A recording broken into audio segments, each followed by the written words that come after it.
Hello, I'm Mantastic and Fantastic, and today I'm going to be talking about the brand new 7-star Godfest exclusive Menoa, along with her debut Super Godfest, which is occurring right now.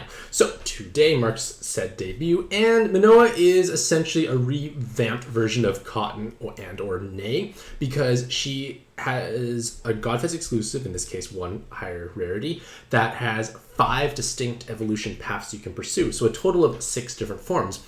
And because of that, it gives her relatively unparalleled flexibility. You have the capacity to fulfill many different roles for many different colors and teams, and in all honesty, I feel like every player who acquires one, or is lucky enough to acquire one, will be able to make some use out of it, which is wonderful. Furthermore, if, let's say in the future, she receives a weapon assist, even more flexibility, but even if she doesn't, I'm pretty happy with the fact that she has this many forms. Unfortunately, this current Super Godfest that she is debuting in is not the greatest. It's just an average Super Godfest, and I will go into a bit more detail down below, but essentially it just has a 1 in 3 chance for a Godfest exclusive, and that's it. Regardless, I'm going to be highlighting the strengths and weaknesses of each of the different evolution forms she can pursue, so for players who are fortunate enough to roll her, can make a more informed decision as to what they want to do with her. So, this Super Godfest. So, at this point in time, 10 Magic Stone Super Godfests are the norm. They are basically kind of the baseline for what a Godfest is at this point in time. So they tend to statistically have a 1 in 3 chance for any Godfest exclusive and a 2 out of 3 chance for Pantheons. They also will sprinkle in various amounts of fluff like plus 297, Awakenings, level, like things that are farmable that are probably not needed, and they're just ways to try and justify the higher price tag.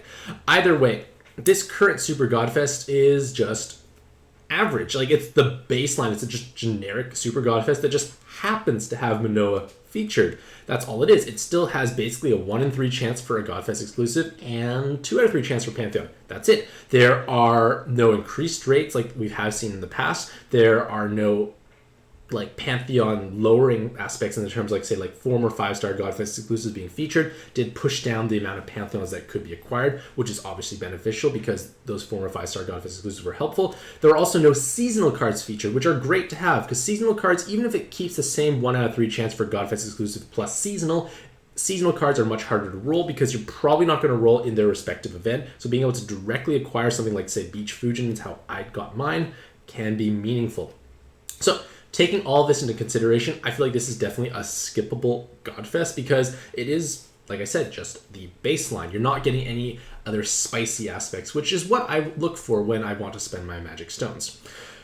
Regardless of all that, let us look at Menoa because she has so many different forms and tremendous amounts of flexibility. So, one thing to keep in mind is the Super Awakenings will be retained across all the different forms. So if you switch between forms, your Super Awakenings will change, but the active skill will have to be re-skilled once again. So obviously don't pursue a form that may not help you that much, sink all those resources in and realize, oh, I could use a different form better. Just keep that in the back of your mind. I know the evolution costs are not exceptionally high, but it's still a modest hurdle to get a Machine Goemon or a Machine Athena gem. Either way, let us look at the base form, which is the form you should be sticking with if you do not know which one to pursue, because it's what it comes out as. So she has a bunch of offensive awakenings. She has L's, she has 7 combos, and she can gain a VDP or another 7 combo with her Super Awakenings. But her active skill is a single turn cooldown, which is great. We love 1-turn cooldowns because at 1 turn, you are able to inherit anything you want over top of it with relative ease, and the active skill itself just locks all orbs. So it's a perfect anti-spinner counter. If there are many spinners in the dungeon, just keep pressing it. You keep locking the board. You can also unlock the board as well for L Awakenings in case you have other orb changers who don't actually come with the unlock, so she brings that amount of flexibility. In addition to that, her leader skill is actually quite interesting. She gets 4 times attack and increased combo count by 2. This is going to be a common trend through all her forms. They all add plus 2 combo with their leader skill under certain conditions. And in her case, it's when matching 4 or more colors. And then additional amount of damage and reduced damage taken by 50%, which is huge, when matching 5 orbs in an L shape. So match an L, any L, doesn't matter what color, gives you tremendous amount of damage reduction and the full multiplier. So basically, to summarize, you need 4 colors and an L of your choice for damage reduction and your full multiplier.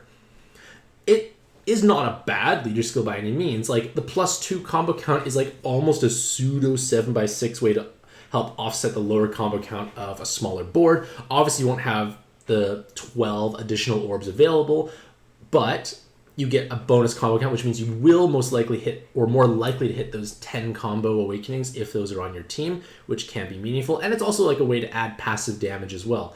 But that L could become a little awkward because you think, well, that's kind of weird. Who really wants to have an L? Like, it does, quote unquote, eat into your combo count, possibly. But at least you are flexible. With that being said, you can definitely asymmetrically pair her. And there is going to be another upcoming 7-star Godfest exclusive who does transform, called Algair, or possibly the name might change when it does get released in North America. But she also requires 4 out of 5 colors to fully activate, so that's great there. And they also want to match an L. So it's basically the exact same leader skill requirements in terms of activation, but with bigger multipliers and numbers, and a different set of awakenings as well, an active skill, because 2 of these is a little redundant in terms of locking the board all the time, so it has that flexibility. With that being said, that Godfest exclusive is not available at this point in time, but it will come soon. So remember, if you are undecided what form to make, keep her in her base form.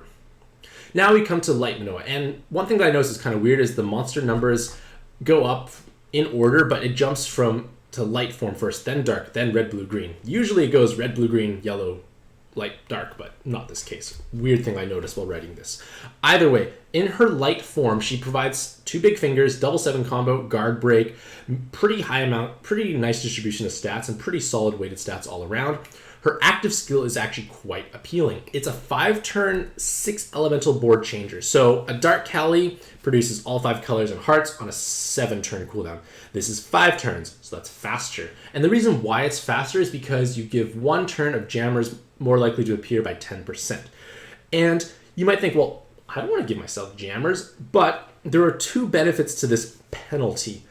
First is the active skill charges up faster. That's obviously a nice benefit. Anytime you impose a negative aspect on yourself, your active skill charges up faster to compensate. But it's really not that bad of an issue because 1 turn of Jammer Skyfall buff means you will overwrite any existing debuff. So let's say you're playing through Altarena 3. You encounter the spawn that creates 15 turns of Mortal Skyfalls more likely to fall down at quite a high rate. That is most likely lethal if you don't have poison immunity. But if you pop this active skill, you overwrite that 15-turn Poison Skyfall debuff with this 1-turn Jammer Skyfall debuff, which means you don't have to deal with this poison nonsense anymore, and you're much safer. And at this point in time, we don't have that many options for truly amazing Jammer Skyfall overwriters. We do have the Halloween Pumpkin, which is farmable, but again, it's not Halloween, you can't get it anymore.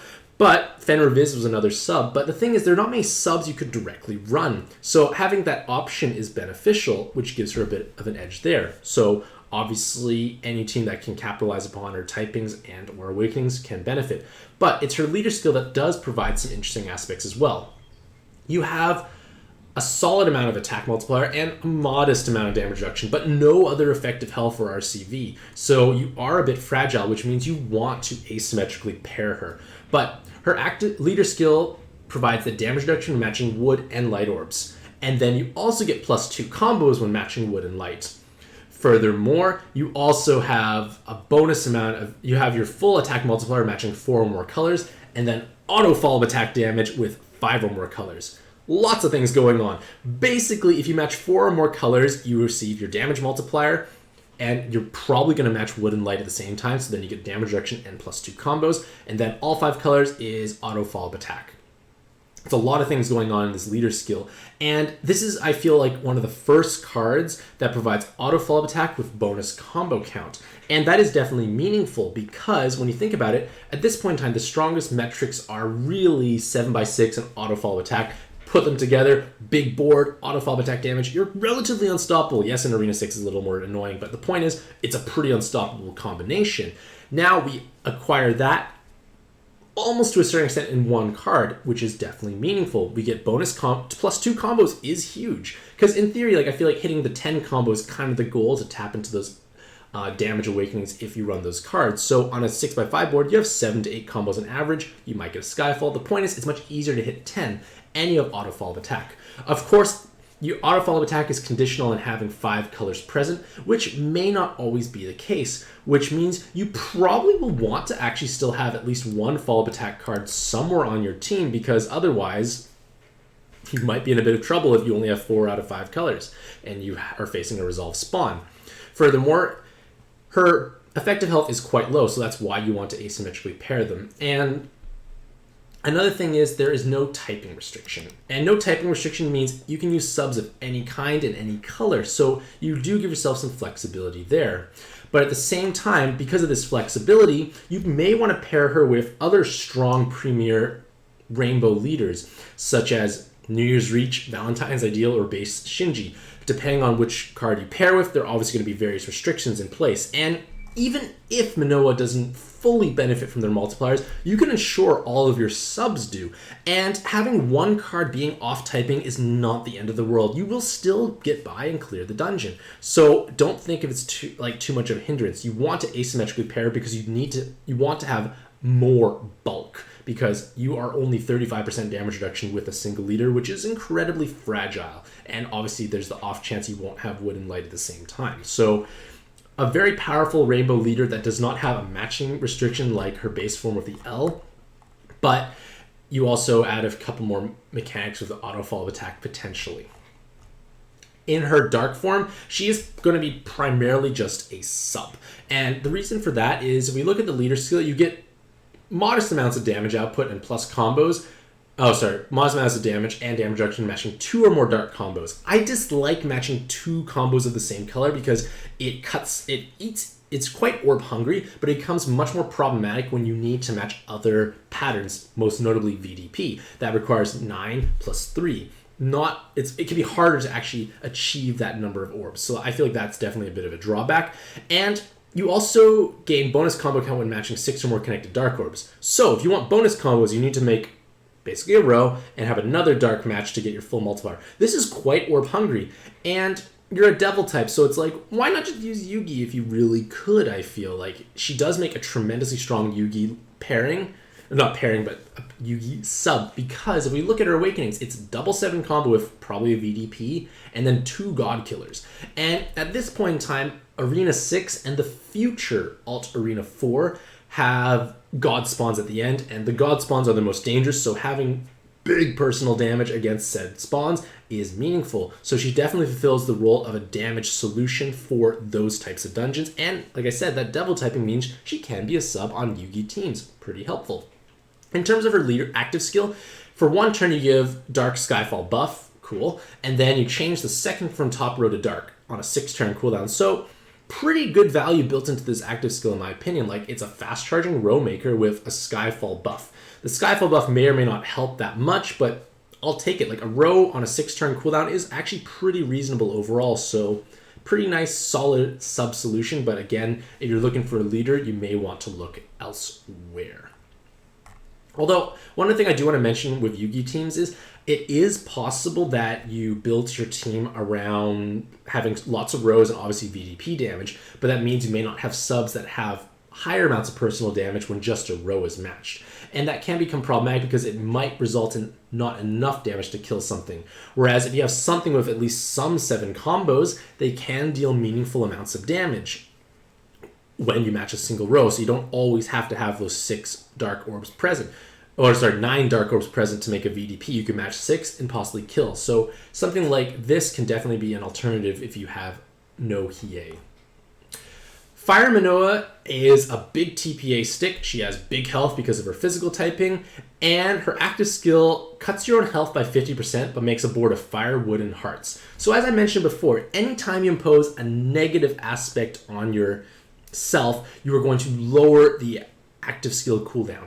And in the case of this board changer here, it is normally on a 9-turn cooldown if I'm not mistaken, for like Verdandy's board changer with making wood, hearts, and fire orbs. So going down to 6 is definitely meaningful. And the thing is, because you are making hearts, you probably could heal back the health that you just lost. So that is definitely meaningful. So all of this just basically screams, I'm good with Gregory, because she's a fire TPA stick with big attack, big health, a perfect board changer basically for him. Like, it's all, and physical typing, it's all the things you really want to have on a Grigory card. So this is definitely meaningful if you have a Grigory team. I guess you could pair it with him, and you do get the bonus combo counts. You do get some damage reduction, but I am not particularly excited for the fact that she needs to match 2 fire combos. It just makes life a little bit more difficult unless you have a constant flow of orb changers, and I'd rather just use like double Grigory in all honesty. But as a sub, I feel like she is tremendously powerful. And if you do have Grigory and you do love him, this could be definitely the way to go. And like I said, that 50% health cut can definitely be healed up easily, because even though Grigory and herself have basically no RCV, if you run like a Lakshmi or an Amaterasu, that's all the healing you're going to need. So that health cut is not going to be a problem in that team composition. For Water Menoa, she is primarily going to be a solid VDP damage solution because she brings double 7 combo, potentially triple with Super Awakenings, a VDP naturally, and natural tape resist. So having natural tape resist is definitely helpful. It does free up some inheritance slots because you just covered a mechanic completely on your own. Definitely can be meaningful. And her active skill is quite interesting. It changes all orbs to water, wood, and light, and then changes the far column to water orbs. So you're very, very likely to have more than enough water for your VDP. Like, it's going to be statistically pretty hard not to have it because you're guaranteeing yourself 5, and then on the other 25 orbs available, you only need 4 out of 25. I'm not the best at math, but these are pretty good odds, I feel, so it can be meaningful there. Of course, because she doesn't make hearts, you can't heal, but what's more problematic is you can't kill resolve spawns if you don't have auto follow-up attack damage. In terms of her leader skill, she reduces damage by 35% when matching 3 or more colors. That's basically always doable. Plus 2 combo count as well at the same time. And then you gain your full attack multiplier when matching 6 or more connected water orbs, and then auto follow-up attack with 9 or more. So it's definitely possible to utilize them as a leader, but at the same time, I feel like they don't have any truly amazing pairing at this point in time to really capitalize on what they offer. Like, it's a little awkward, I feel like, because you need to have higher amounts of effective health because you only have a 35% damage reduction shield, which is not going to be enough to survive the higher level arenas or Colosseum. And that's going to be awkward. And at the same time, I feel that Water at least has a very deep pool of strong VDP options available. I feel like there are so many of them at this point in time. Obviously, they're quite hard to get, but it is not a far stretch to say that you might own like Kaiba, Chidori, Gamula, Dina. There are quite a few that I just think of right off the top of my head. And if you own any of those cards, it does make Water Menoa less appealing because she can be quote-unquote replaced. And her machine and physical typing is not utilized as heavily. Like, dragons can be used on lamp teams. Attackers can also be used on lamp Fasca teams. Dragons, again, can be for, like, Manaka. Like, the point is, like, the physical machine is not helping her at this point in time. So she is strong if we can utilize her, but I feel like there are just less places to utilize her at this point in time. And then lastly, we come to Wood Menoa, and she is a little different in the sense that she provides 4 skill boosts, much more than the other forms. So obviously transforming teams will love her, and she actually has pretty big damage when you match 3x3 boxes of hearts and wood because of double VDP, potentially triple, and a super follow-up attack. So we think to ourselves, we need to utilize them on a blob style team because otherwise she has no damage output. But another aspect to utilize her on is for her active skill, because her active skill will create exactly 15 wood and exactly 15 hard orbs over any orb. So on a 6x5 board, that's 15, 15, 30. 6x5 is 30. A perfect 15-15 split or 10 combos with no other animation. So for ranking dungeons, this is one of the best solutions. Like Magic Lin is a relatively common card from a previous collab, and he's a great solution. But let's say you didn't want to have light and dark. Wood would be a better color. Definitely a solution there. But that's not the main appeal of her. Like, that's definitely a strong aspect, but it's her leader skill and attacker typing that gives her a bit of an edge. So for her leader skill, you get 35% damage reduction when matching wood and heal, plus 2 combos when matching 3 or more connected wood and heal. So basically just match wood and heal for damage, for combo count and damage reduction. You then gain your full attack multiplier when matching 6 or more connected wood orbs. Make a VDP, you get auto follow-up attack. And that's a lot of metrics going on at the same time, kind of like the other forms, but she has a strong pairing with Fasca. Because with Fasca is just one of the best leaders in the game at this point in time.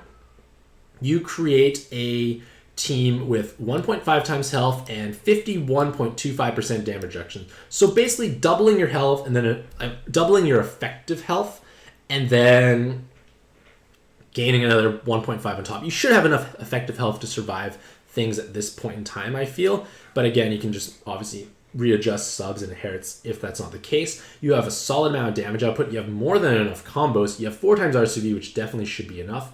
And you have a 7x6 board with auto follow-up attack with 9 of a blob or a VDP of 9 wood orbs. So quite a few beneficial things going on at the same time. And for other like mono wood teams out there, if they are oriented around matching VDPs and super follow-up attack, she can be a solid sub at the same time. So, in conclusion, Menoa is an exciting Godfest exclusive. Like, she has 6 different forms, and each of them does something different, which can definitely add value to basically any player's monster box. Of course, at this point in time, if you do not have a perfect place to utilize them right now, you can just simply wait and see if things develop, because you will have to reskill them up if you do swap forms. At the same time, I feel that her current debut Super Godfest is a little lacking. Like, it's just a generic Super Godfest that just happens to have her featured. It's not going to get worse than this in terms of Super Godfest. Gung-Ho doesn't really go backwards in terms of how good a Godfest can be. It's only going to be better or equal at the very worst. So in all honesty, it's better to just wait and hold off until either more exciting things come around or just simply just have higher rolling rates. Either way, let me know what you think about Menoa in the comments below, as well as whether or not you actually rolled during the Super Godfest. Regardless of all that, hopefully you all have a Mantastic day. I wish you all the best luck in your own pad adventures, and happy puzzling.